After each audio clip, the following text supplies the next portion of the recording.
kanudot nak temi laselai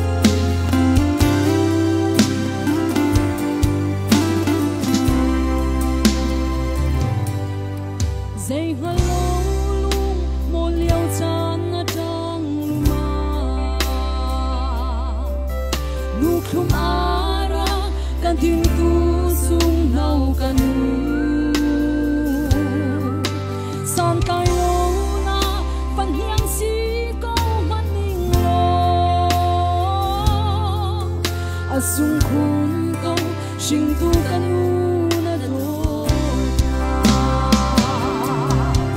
upat akan ben sing tu sung nau kanu meren tiang lo le san ho le tiang in mo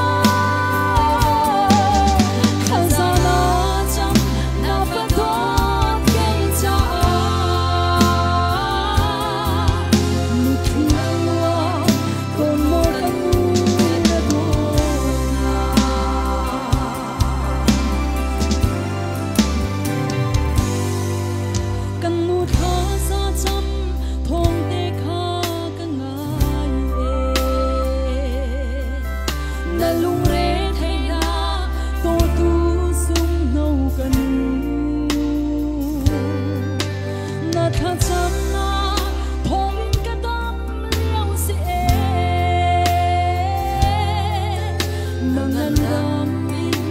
Thân sao câu số phận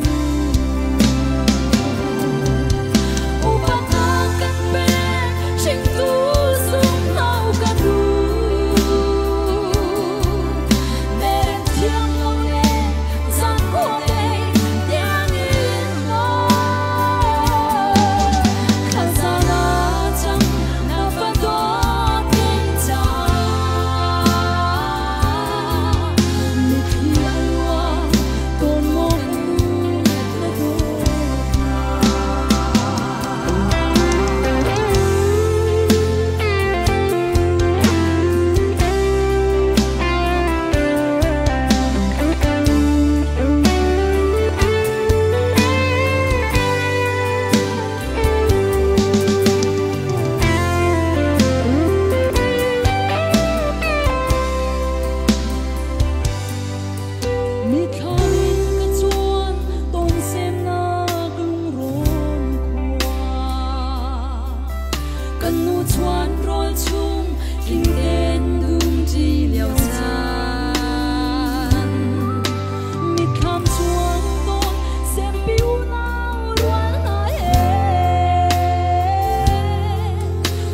Chợt mà lên chỉ